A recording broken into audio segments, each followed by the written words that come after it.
Wa kutubihi, dan kitab-kitabnya Allah Ta'ala. Kita wajib juga untuk beriman kepada kitab-kitabnya Allah Ta'ala. Tiga ya, ketiga. Al-iman bi kutubillah. Pemanan iman biya, al-iman bi annaha kalamullah. Apa makna iman kepada kitab-kitabnya Allah Ta'ala? Bahwa beriman bahwa sesungguhnya kitab yang diturunkan oleh Allah Ta'ala semua itu adalah kalamullah. Kalamullah al-azali. Kalamullah al-azal.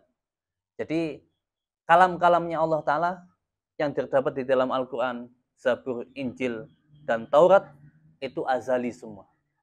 Azali itu apa? Azali bukan zaman ya. Bukan zaman. Azal ya azal sudah. Apa azal di sini? Kal azali ma la yakunu masbukun bil adam. Sesuatu yang tidak didahului dengan ketidakadaan. Ayo. Kalau untuk memudahkan pemahaman, yaitu zaman yang tidak ada zaman. Ayo.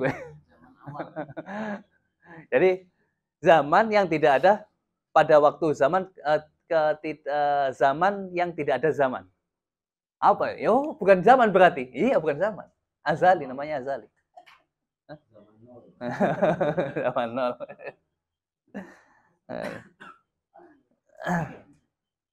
Al-Qadim, Al-Qaim, Qadim ya. Kalamullah semua Qadim. Di dalam 4 kitab itu Qadim semua. Tahu kisahnya Imam Syafi'i? Imam siapa? Ahmad bin Hambal. Ahmad bin Hambal itu, jadi pada waktu dulu ada pemimpin khalifah yang dolim yang ingin menerapkan ke semua ulama, mengatakan bahwa kalamullah itu hadis, bukan qadim. Kalamullah itu hadis, sesuatu yang baru, bukan qadim. Wah, Imam Syafi'i, waduh, ini dolim. Semua ulama dipanggil. Semua ulama dipanggil oleh khalifah tadi. Wes, dipanggil semuanya. Imam Syafi'i cerdas. Imam Syafi'i cerdas. Imam Syafi'i ditanya, ya Syafi'i, ma taqulu fi kutubillah al-munazzal? Apa pendapatmu tentang masalah tentang kitab-kitabnya Allah Ta'ala yang telah diturunkan oleh Allah Ta'ala? Apakah hadis atau qadim? Kata Imam Syafi'i, Quran, Taurat, Injil, Zabur, ini hadis. Ini hadis. Apa yang dikehendaki Imam Syafi'i? Tangan. Ini hadis. Itu. Orang-orang ulama pada tahu, oh Imam Syafi'i pakai cara ini, ikut semua. Imam Ahmad bin Hanbal sudah bawa kain kafan. Wahai Ahmad bin Hanbal, apa yang kamu ucapkan dalam masalah di dalam kitab Allah Ta'ala yang diturunkan itu? Ini kain kafanku, aku lu bahwa al-kutub al-munazal qadim. Semua qadim. Imam Ahmad bin Hanbal langsung dipenjara. Penjara. Kira-kira masalah itu. Doang. Jadi makanya jangan heran kalau banyak ulama-ulama yang dipenjara sekarang itu. Jangan heran. Zamannya itu, zaman dulu saja cuma gara-gara itu doang di penjara. Khalifah nih loh, pemimpinnya orang muslimin nih loh. Setelah itu dipenjara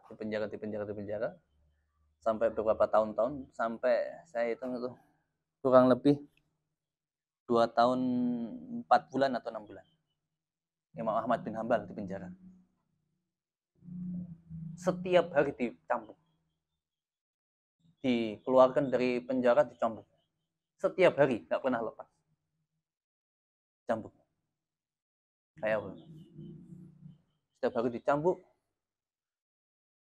Dan beliau ketika sudah selesai dicambuk, baca Quran, sibuk dengan Al-Quran. Ada orang datang jenguk-jenguk, ngaji, waktu ngaji.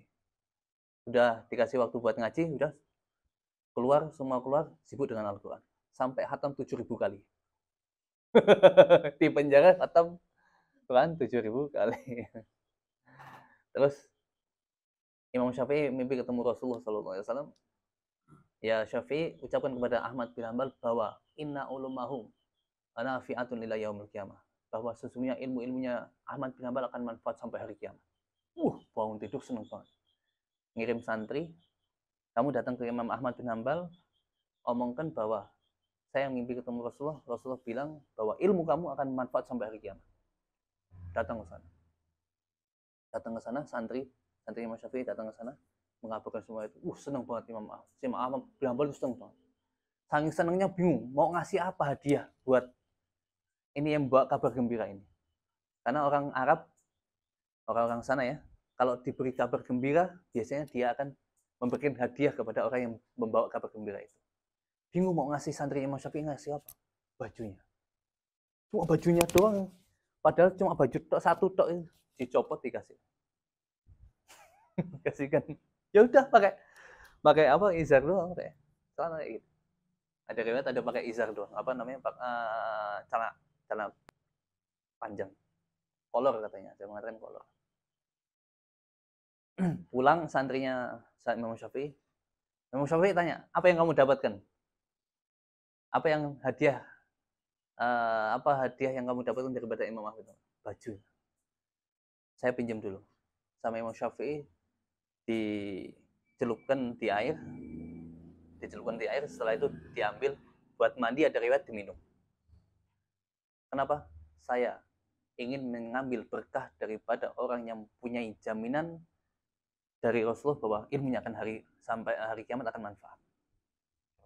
Padahal Imam Ahmad bin Hanbal santrinya Imam Syafi'i.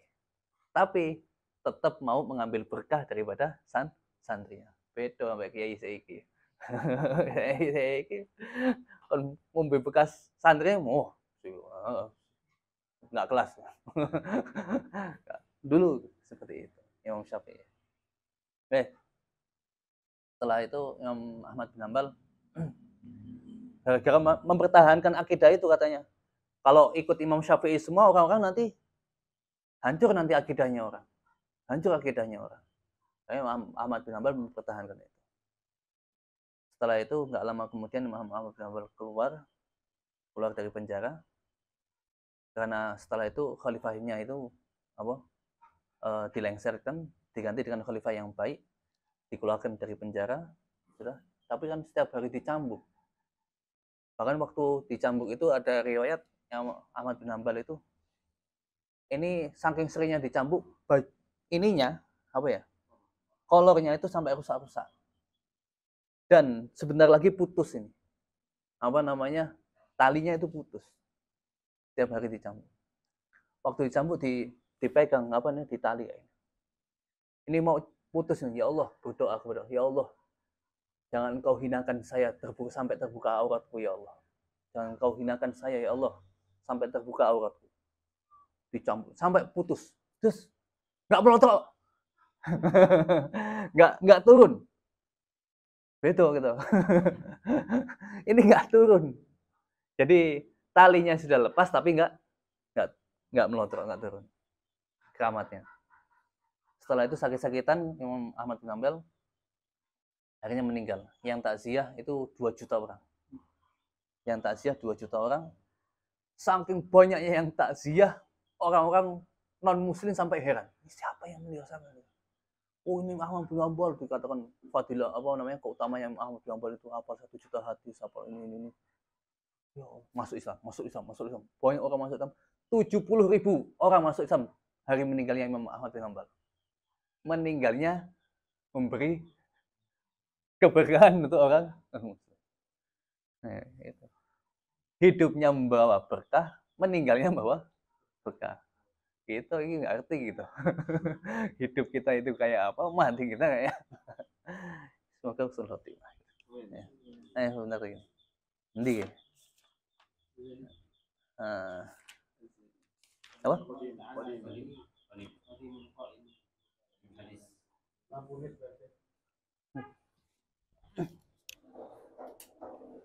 Oh lah. Apa? Al-Qadim, Al-Qaim bidatihi al-munazah. Ya, Al-Qaim yang diri ya. Al-Qaim ya bidatihi yang ada di dzatnya Allah Ta'ala, al-munazzah, yang dibersihkan anil harfi wa saut. Jadi azal, kalamullah al-qadim itu tidak terlafadzkan, tidak dengan huruf, tidak dengan suara. Ya, nggak bisa dibayangkan kayak apa sih? Ya sudah nggak bisa dibayangkan. Wa naqulama tatumanahu hakun wasidkun. Dan semua apa yang terkandung di dalam kitab-kitabnya Allah Ta'ala yang diturunkan kepada nabi-nabinya semua benar dan semua benar ya. Sidkun ya, hakun benar, sidkun benar. Sama. Wahya mi'atun wa arba'atun. Ada 104. Perlu diketahui. Kitab-kitabnya Allah Ta'ala itu semua ada 104. Anzala minha unzila minha ya. Unzila diturunkan minha saking mi'ah arba ya. Apa 50 diturunkan kepada Nabi Syis. Nabi Syis. Yang 30 kepada Nabi Idris. Wa asyratun ala Adam, 10 kepada Nabi Adam. Wa asyratun ala Ibrahim, 10 atas Nabi Ibrahim. Wa Taurat ala Musa, ini suhuf-suhuf ya, bentuknya suhuf. Yang diturunkan semuanya itu bentuknya suhuf-suhuf. Kalau Taurat ala Musa baru bentuknya kitab kitabnya. Kita Zabur ala Dawud, Injil ala Isa, wal Furqan wa huwa Al-Quran ala Muhammadin sallallahu alaihi wasallam. Wa rusulihi, utus-utusannya Allah Ta'ala. Dan wajib bagi kita untuk beriman kepada utus-utusannya Allah Ta'ala. Amana rasulu bima unzila ilaihim mirabbihi wal mulun. Kulun amana billahi wa malaikatihi wa kutubihi wa rasulihi. La nufariqu baina ahadim minhum. Kami Allah Ta'ala tidak membeda-bedakan antara mereka semua. Apa? Karena apa? Karena Allah SWT mengutus mereka untuk membawa kalimat la ilaha illallah. Semua yang ditutus malaikat, anbiya, nabi yang diutus oleh Allah Ta'ala semua membawanya adalah kalimat la ilaha illallah. Wa manal iman bihim al-imanu bi anna Allah arsalahum ilal khalqi li hidayatim wa takmili ma'asyihim wa ma'adihim. Makna iman kepada mereka semua itu beriman bahwa sesungguhnya Allah Ta'ala mengutus mereka kepada makhluk untuk memberi hidayah kepada mereka dan menyempurnakan kehidupan mereka dan menyempurnakan tempat kembali mereka. Jadi mereka adalah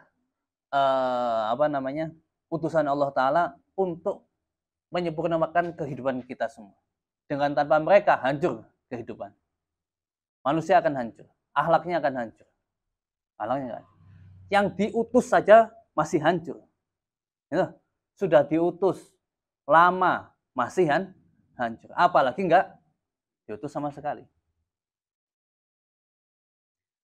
Wa yadahum bil mu'jizati ad-dalati ala sidqihim. Mereka itu semua dikuatkan oleh Allah Ta'ala dengan mukjizat yang menunjukkan bahwa mereka itu adalah benar diutus oleh Allah. Wa annahum ballahum anillahi wa risalatahu, dan mereka semua menyampaikan dari Allah Ta'ala risalah Allah Ta'ala.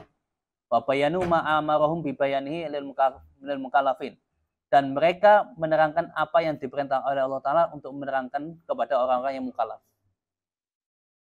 Wa annahum yajidu ihtiramuhum, wajib bagi kita semua untuk memuliakan mereka semuanya dan tidak ada membedakan di antara mereka semua. Nggak boleh membeda-bedakan. Nggak boleh membeda-bedakan dalam arti apa? Membedakan apa? Membedakan antara tauhidnya. Enggak. Wa nahum ma'sumun minas saghair wal kabair, dan mereka semua maksum.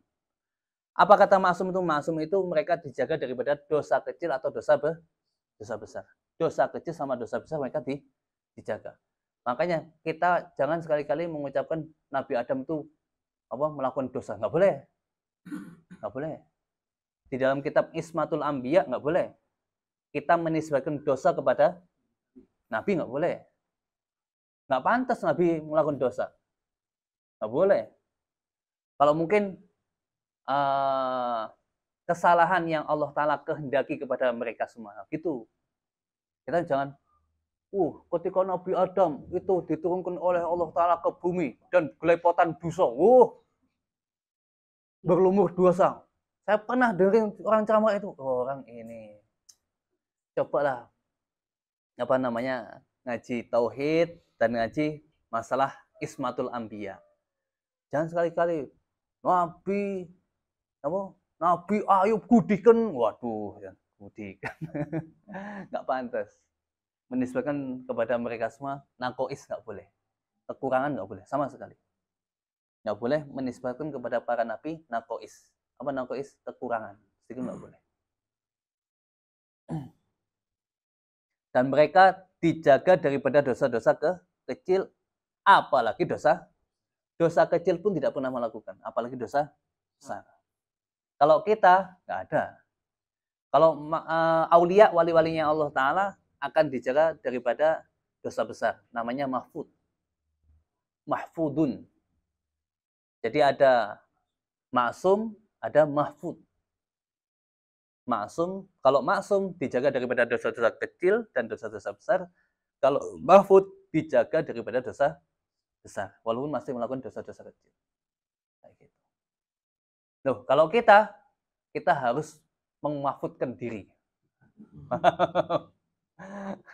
Kalau kita harus memahfudkan diri, ya kita masih jauh dengan Allah Ta'ala. Ya, belum dekat kepada Allah Ta'ala. Masih berusaha mendekatkan diri kan, masih berusaha. Makanya dari itu kita ya harus memahfudkan diri, menjaga diri kita sendiri daripada sesuatu yang diharamkan oleh Allah Ta'ala. Kalau dosa-dosa kecil masih ya kita masih sering lakuin lah, kadang masih ngeliat cewek di jalan, cantiknya, kayak gitu kan, dosa-dosa kecil.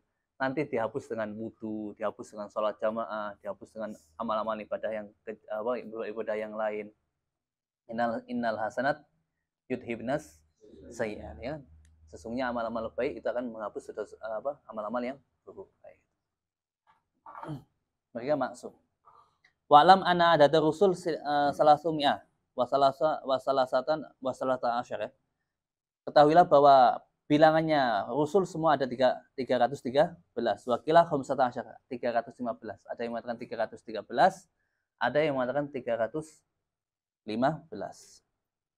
Kalau adatul anbiya, bilangannya anbiya berapa? 124.000. 124.000. Dan itu 124.000 pun ya ada hadis-hadisnya dhaif, mengatakan seperti itu. Tapi katanya yang muktamad, yang hak, bahwa bilangan itu tidak bisa disebut dengan bilangan. Kenapa? Karena Allah SWT mengatakan, dan aku Allah Ta'ala mengatakan kepada Nabi Muhammad, kami ceritakan kepada kamu, aku Allah Ta'ala menceritakan kepada kamu, wahai Muhammad, sebagian utus-utusanku, dan ada utus-utusanku yang tidak kami ceritakan kepada kamu.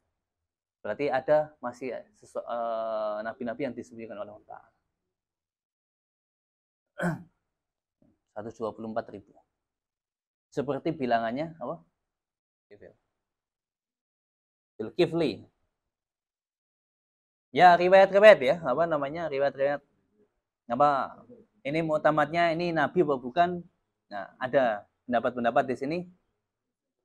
Gantinya Uzair, Dzulkifil, ada gantinya. Ada yang mengatakan bahwa wakilah inahu Ilyas. Dzulkifil itu Nabi Ilyas katanya. Wakilah Dzulkifil itu Nabi Zakaria, dan selain pendapat-pendapat.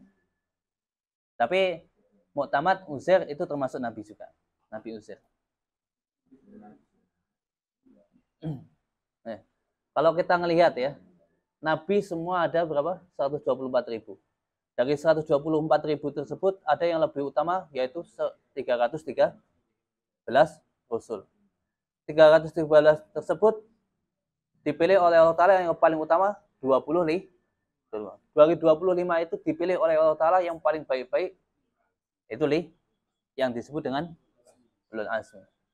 Apa ulul azmi? Maknanya ulul azmi, wa afdaluhum ulul azmi, ai as-sabri wa tahammulil masyaq, yaitu orang yang mempunyai kesabaran tinggi dan menanggung pembebanan yang berat. Mereka semua, yaitu siapa? Itu wahum khamsatun nadomahum ba'duhum biqaulihi Muhammadun, Ibrahimah, Musa kalimuhu fa'isa fanuhun wahum ulul azmi. Dan tertibnya yang paling utama adalah Nabi Muhammad, Nabi Ibrahim kedua, Nabi Musa ketiga, Nabi Isa yang keempat, Nabi Nuh yang ke. Mereka semua kalau kita ngelihat sejarah-sejarah apa qososul anbiya, kita ngelihat mereka lebih tugasnya dari Allah Ta'ala lebih berat dan sabarnya lebih tinggi. Contoh saja Nabi Nuh, dakwah kepada Allah Ta'ala, mengajak kepada Allah Ta'ala, umatnya berapa? 950 tahun. Makanya kadang kita itu harus ngelihat kepada nabi-nabi itu. Kalau kita lagi ngajak orang-orang kepada Allah Ta'ala, ayo taubat, ayo sholat, ayo ini. Kadang kok belum pada mau, itu ya sabar sudah, sabar. Jangan pakai nafsu kita setiap hari harus dapat satu orang, nggak bisa. Nabi Nuh itu ngajak orang 950 tahun dapat berapa orang? Hah? Ada riwayat 11, berapa? Ya pokoknya 17 kalau nggak salah. 17, ada riwayat 70. 950 tahun nih ngajak orang kepada Allah Ta'ala.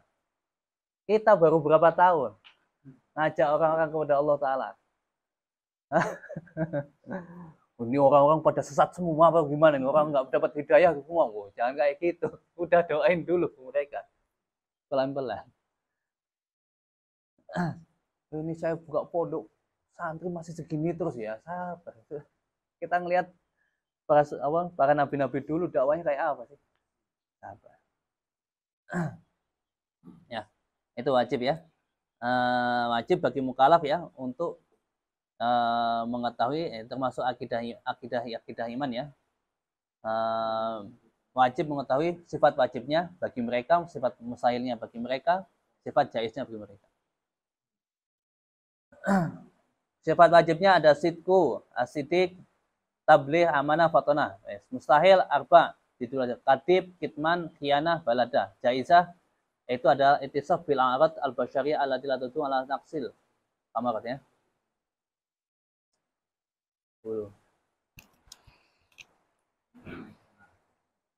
Dengar nggak suaranya? Dengar ya?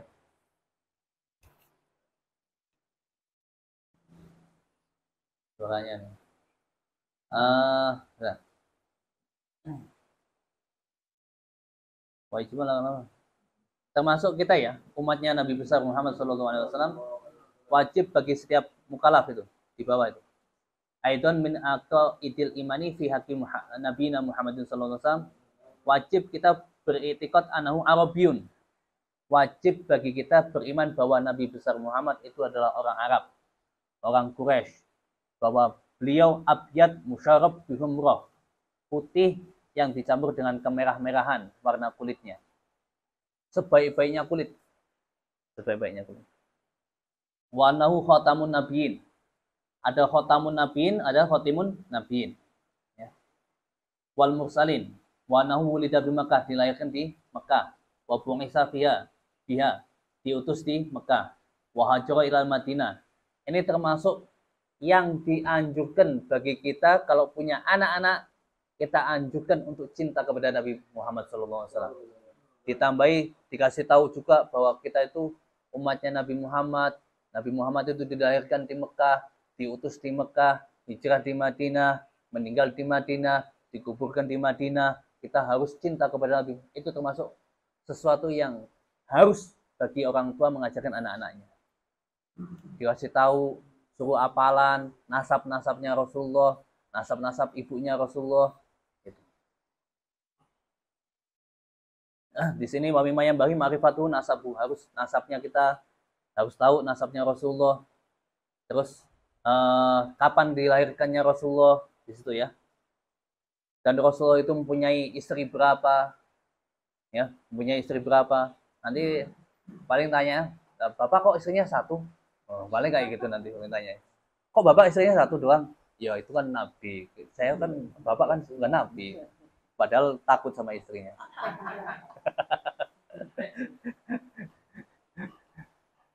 Nah, diajarin ya, diajarin istri-istri Rasulullah suruh ngapalin kalau bisa ya.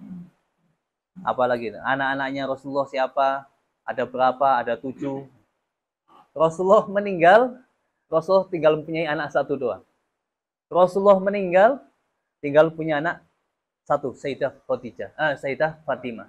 Dan Sayyidah Fatimah pun meninggal cepat nyusul Rasulullah. Berapa selisihnya? 6 bulan doang. 6 bulan kemudian Sayyidah Fatimah menyusul Rasulullah. Pertama kali keluarga yang menyusul Rasulullah adalah Sayyidah Fatimah.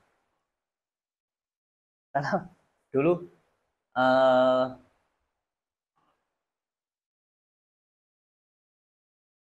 jadi pernah siapa namanya Rasulullah ketika sakit-sakitan ketika Rasulullah mau meninggal, itu Rasulullah memanggil Sayyidah Fatimah, membisiki Sayyidah Fatimah. Membisiki apa? Bahwa membisiki, tiba-tiba Sayyidah Fatimah menangis. Membisiki ini, dibisiki oleh Rasul, tiba-tiba Sayyidah Fatimah itu nangis. Setelah menangis, udah didiemin, dibisikin lagi sama Rasulullah. Senyum. Senyum. Senyum. Sayyidah Aisyah ngelihat. Sayyidah Aisyah ngelihat. Dibisiki pertama nangis, dibisiki yang kedua, kok senyum-senyum? Setelah meninggalnya Rasulullah, Sayyidah Aisyah penasaran. Penasaran. Setelah meninggalnya Rasulullah, ya Fatimah, saya penasaran. Apa yang dibisikkan sama Rasulullah ketika itu kamu, saya lihat kamu itu nangis pertama. Kedua kok kamu tersenyum? Oh iya, karena Rasulullah sudah meninggal, Rasulullah Sayyidah Fatimah mau ngasih tahu. Bisikan pertama bahwa Rasulullah itu mengatakan kepada saya bahwa Rasul akan meninggal. Rasul akan meninggal. Makanya nangis. Wajar, abahnya sendiri nangis. Bisikan yang kedua. Bisikan yang kedua, Rasul membisiki kepadaku bahwa pertama kali keluarga yang menyusul aku adalah kamu Fatimah. Dan kamu akan menjadi pemimpin wanita di surga. Wah, langsung senyum aku. Oh, pantas saja senyum. Pantas saja senyum. Semua ya, 3 laki-laki meninggal dalam keadaan kecil. Jadi Rasulullah itu Masya Allah ya, ngelihat punya anak berapa? 7 meninggal semua, tinggal Sayyidah Fatimah doang. Punya anak 7, 3 laki-laki, 4 perempuan, dan semua meninggal dalam masa hidupnya Rasulullah kecuali Sayyidah Fatimah doang. Kayak apa coba?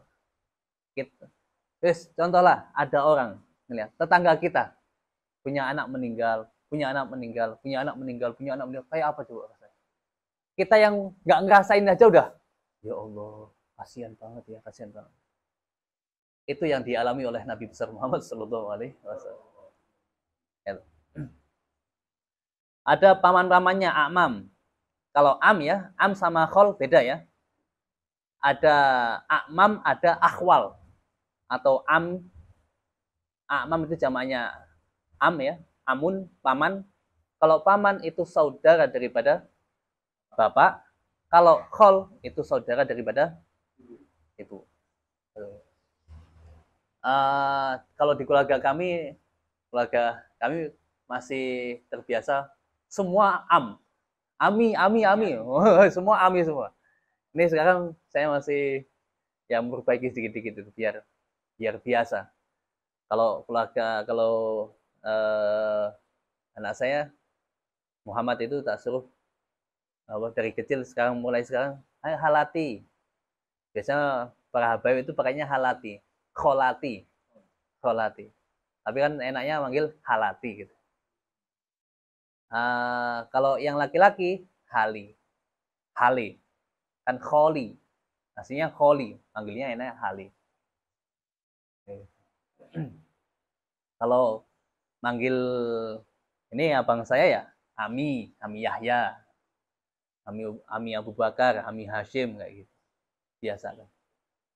Masih berusaha membiasakan. biar bisa membedakan. Dari kecil sudah bisa membedakan. Ini halat, ini kholah, ini am. Nah, dan Rasulullah juga punya paman. Punya paman ya, ada Sayyidina Hamzah, Sayyidina Abbas, Sayyidina Abu Thalib, ya, dan lain-lainnya itu ada di ini, di apa namanya, di taliknya itu. Ada amahnya Rasulullah berapa? Ada 6, termasuk Sofia, Zubair ya. Di bawahnya ada lagi itu. Ada akhwalnya Rasulullah, akhwalnya 3, kholahnya 1. Komplit ya, ada semua. Wabil yaumil akhiri, dan wajib bagi kita juga untuk beriman kepada hari akhir. Wabil qadar, wabil hari akhir ya, hari akhir.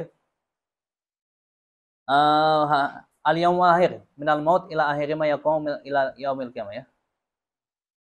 Yaumul akhir minal mauti, daripada mati sampai akhir sesuatu yang terjadi sampai hari kiamat. Sampai sesuatu yang terjadi hari kiamat. Yaumul akhir.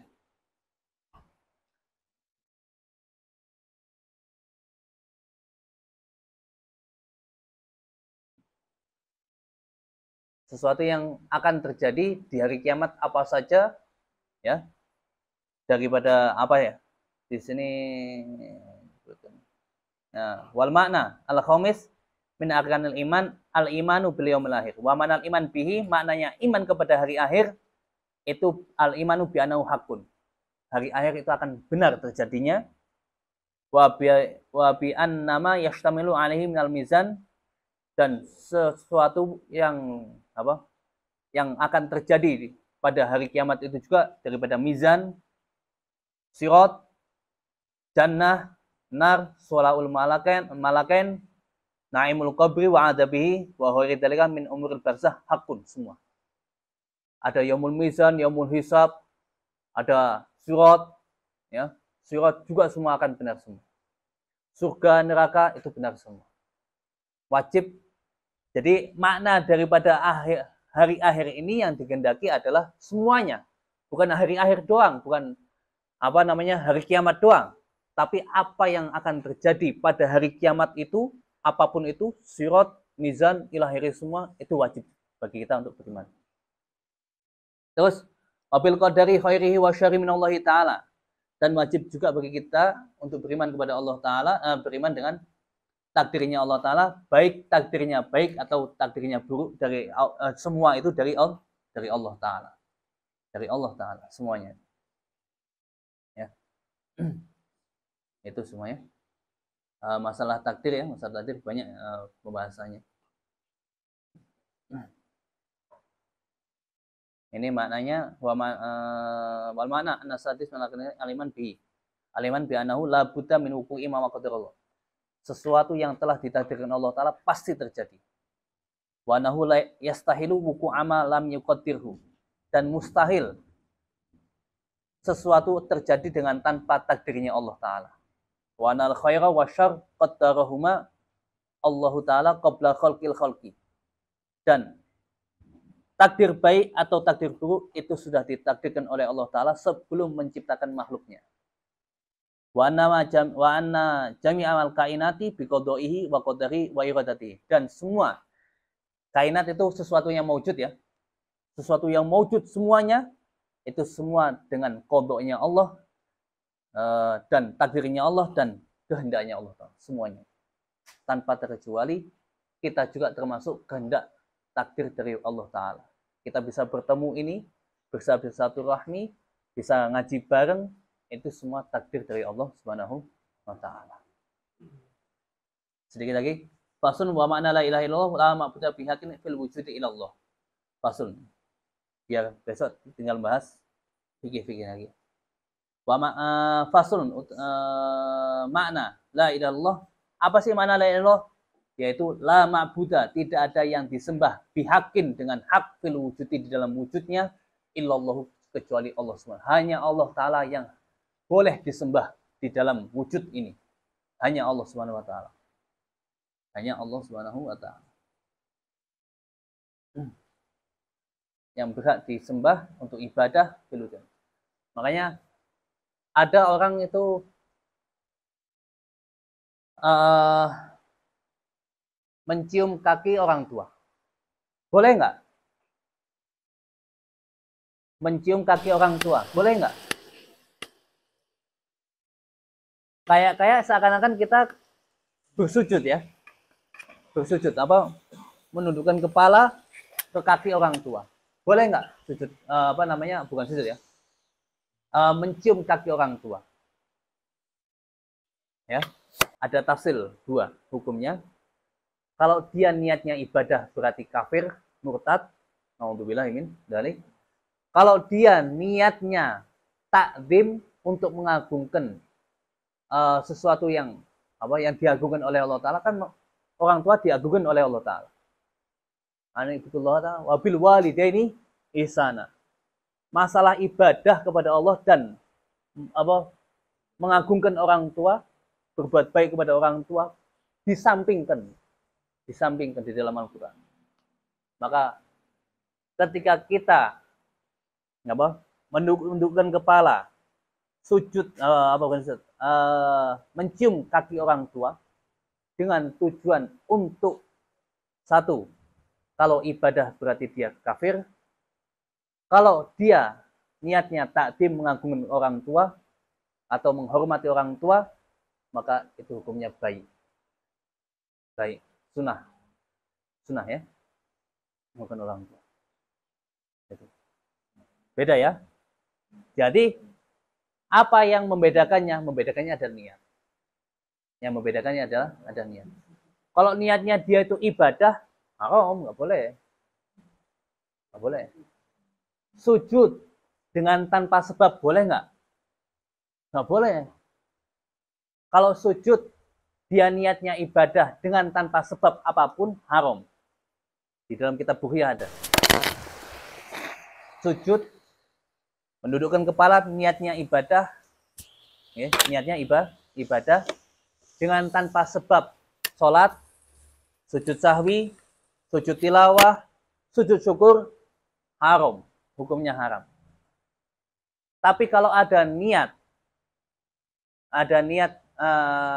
sujud syukur, sujud tilawah, ya sudah, berarti boleh, sunnah. Kalau tanpa niat sama sekali, tanpa ada niat, dengan tanpa niat. Contoh, ketika saya itu mempraktekkan masalah sholat, mempraktekkan masalah sholat, ini kalau sujud itu yang benar kayak gini loh, ini kayak gini. Kalau rukuk yang benar kayak gini, boleh nggak? Boleh. Kenapa? Tujuannya bukan ibadah. Tapi kalau ada orang sujud menundukkan kepalanya dengan niat ibadah dengan tanpa sebab, maka haram. Paham nggih? Itu. Di mana itu? Yang kalimat la ilaha illallah. Paman la ilaha illallah.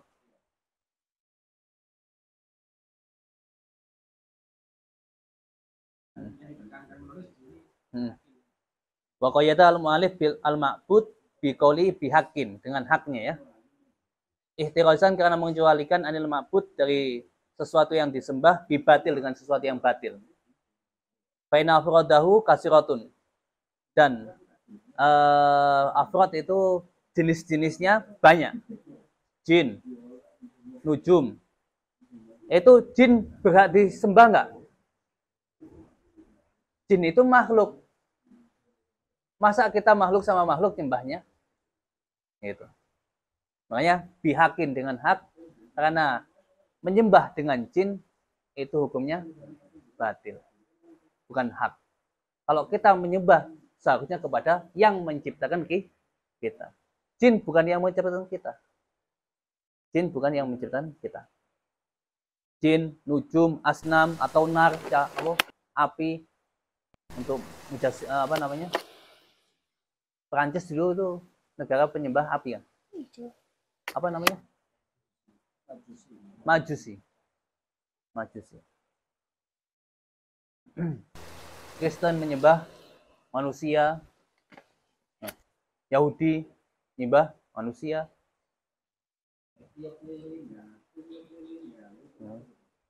Tiup lilin ya. Ya. Mungkin yo tiniati anu mateni api wae.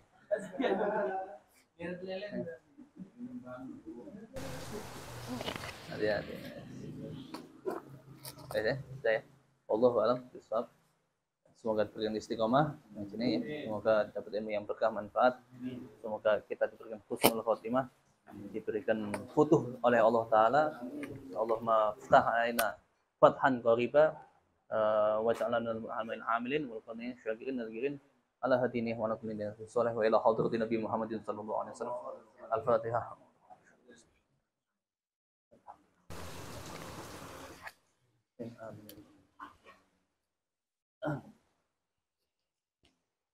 Assalamualaikum warahmatullahi wabarakatuh.